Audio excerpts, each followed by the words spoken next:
The differential diagnosis for shortness of breath or dyspnea can be very long. Many non-life-threatening, but a few immediate life-threatening.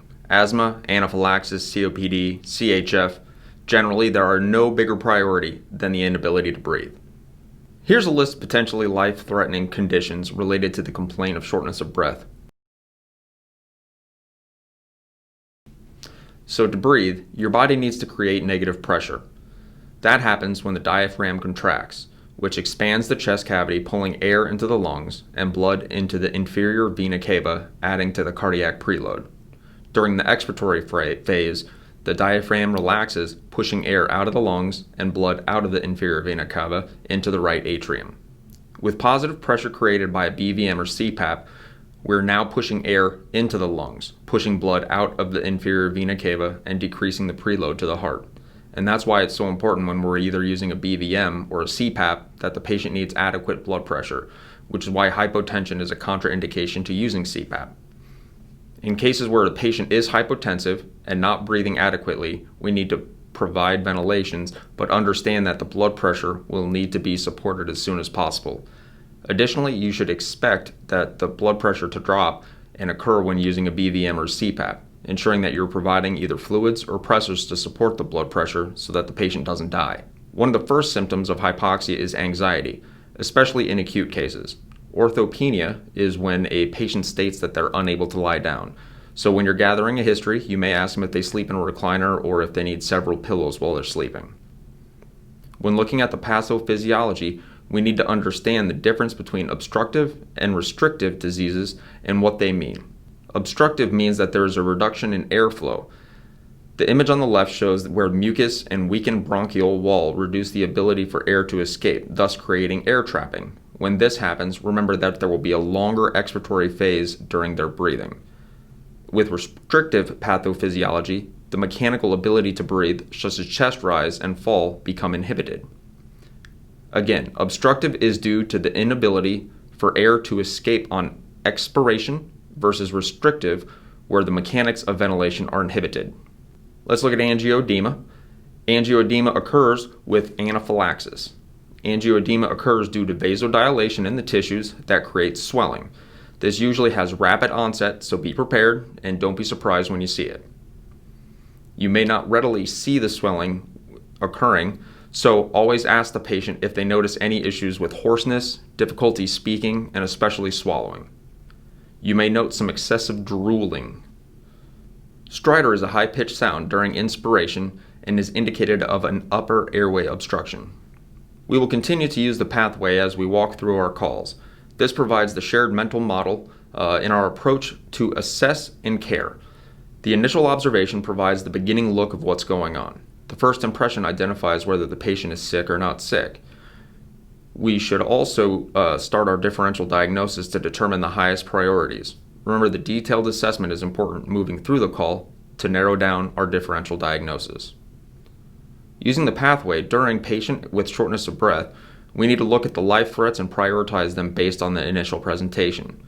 The OPQRST, or history of present illness, provides the process in which the patient presents, such as sudden onset, what makes it better or worse, severity and time. The sampler provides further background into the patient's history. If there's any allergies, that provide a list of medications that may be the culprit of the edema. And of course, we will need to perform a physical exam, and this could be full or focused. Now we're going to go ahead and refer to protocols M2 for treatment of angio and anaphylaxis. Looking at our goals of care, we are looking to reverse the allergic reaction and provide early and aggressive treatment of anaphylaxis. If the patient presents with critical airway issues, then refer to CP1 for advanced airway management is needed. Epinephrine should be the first medication in these patients prior to administering Benadryl or Solumedrol. Plus, if the patient has wheezing, you can give them albuterol, but not a Duoneb.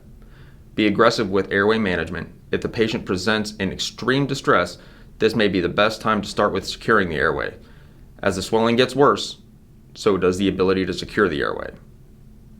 Once we have managed the immediate life threats, make sure that we do a refined differential diagnosis. It may provide further insight to the underlying cause and direct your route to a treatment. Reviewing CS4 for hospital destination. If the patient becomes unmanageable, such as uncontrolled airway, proceed to the closest open, divert, or EMS bypass facility. This does not include closed facilities. If the hospital is closed, that means that they do not have the capabilities to assist. Again, epi will provide the most benefit for treatment in anaphylaxis.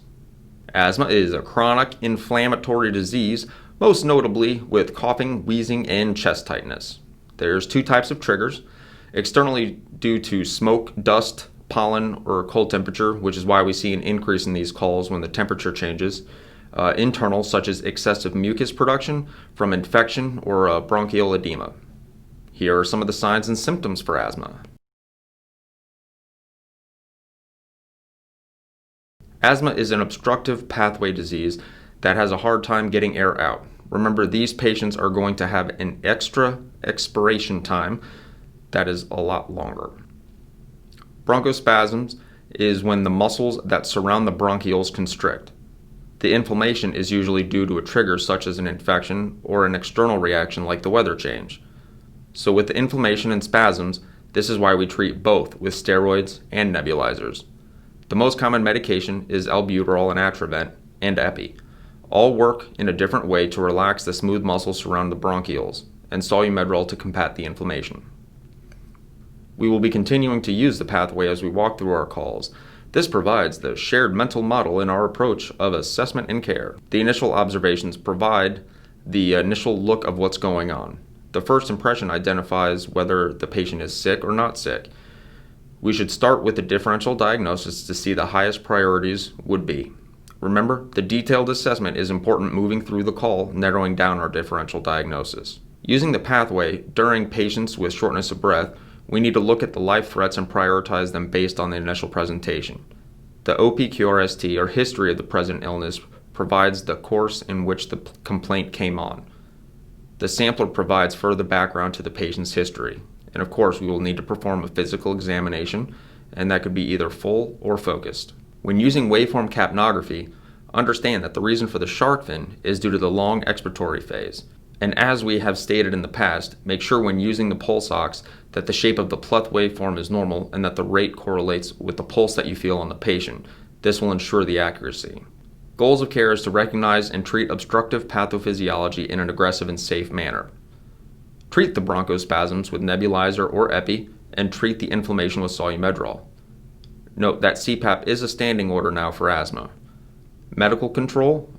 Contact medical control for additional epi, or if you want to go ahead and start an epi drip. Once we have managed the immediate life threats, make sure that we do complete a refined differential diagnosis. It may provide further insight to the underlying cause for the treatment. Inquiring about the patient's previous treatment history will provide information about what you should probably expect. Now let's look at COPD. There may be some similarities, but this disease process is different. Chronic bronchitis is when there is excessive amounts of mucus that is created that in turn produces a chronic cough. Emphysema is where air trapping in the alveoli due to the loss of elasticity in the airways. When the airway weakens, the patient is unable to expire the air out, which balloons the alveoli. Generally, we do not treat COPD, but the exacerbation of the disease.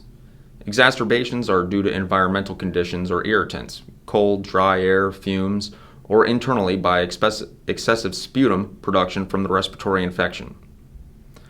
A couple of things to understand why COPD patients breathe the way that they do is PEEP, positive end expiratory pressure. It creates pressure in the bronchioles by a mechanism called pursed lips breathing that keeps them open so the trapped air in the alveoli can be released. By using pursed lips breathing, the patient can create PEEP on their own. This also creates a longer expiratory phase, which is why you see the shark fin waveform on the capnography.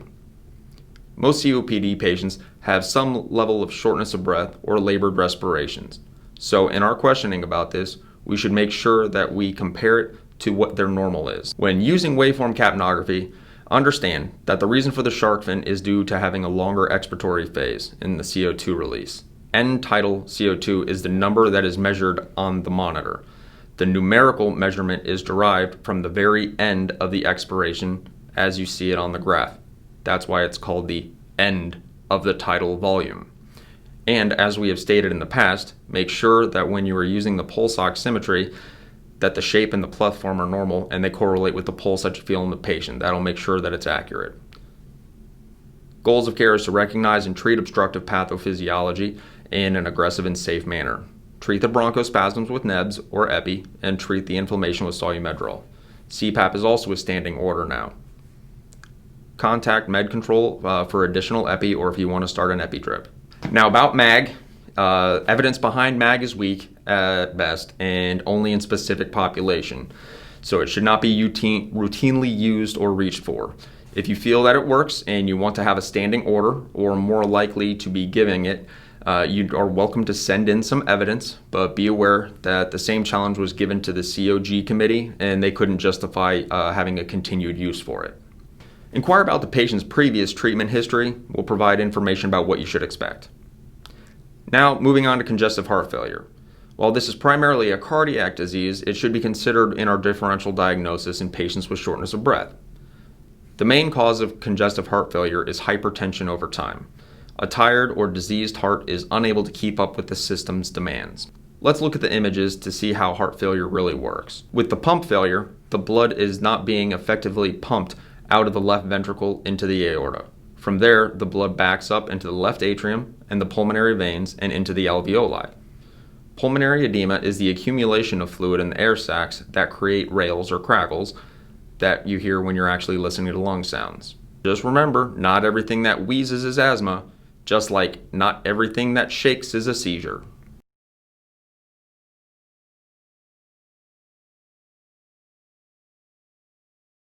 Looking at our waveforms during assessment, the shape does not give us indication for CHF since it is relatively the same as a normal waveform. Since there is no obstructive pathophysiology process, there will not be a shark fin. The assessment in your history will provide more of a beneficial information regarding to your patient and what their previous history is. But it is a good idea to put capnography on your patient early with shortness of breath calls. It's the simplest way to narrow down your differential diagnosis between CHF and COPD or asthma. It will start putting you down the right treatment path a lot earlier. Take note of the updated list of erectile dysfunction medications and inquire prior to administering nitro. Remember, if you're using positive pressure ventilation or CPAP for these patients, the BP must be supported and maintained. Adding that the use of positive pressure ventilation or CPAP with poor blood pressure is most likely to induce cardiac arrest because you will increase intrathoracic pressure, drop their blood pressure, and then they die. Medics, also please remember what the correct doses are for nitro when it comes to patients' blood pressure. That way you can set up the blood pressure cycle for every 5 minutes and know what that blood pressure is for your next dose so you're giving them the correct dose. Understanding that nitrates will assist in reducing the preload and allow for pulmonary vascular system to dilate, reducing congestion. It also does not induce pharyngeal suctioning, only suction the mouth to clear fluids. Otherwise, the best course of action is to apply positive pressure ventilation. Waveform capnography provides a wealth of information regarding respiratory conditions. The waveform as well as the number value will provide you with a path to follow treatment, so try to get it on early. Never withhold oxygen from a patient that needs it. Remember, we treat exacerbation of COPD, not the chronic disease itself. The lack of noise when assessing breath sounds is not a positive sign. It's better to hear wheezing than it is to hear nothing at all. And remember, I'm Ross Penny, and you stay classy, Pinellas.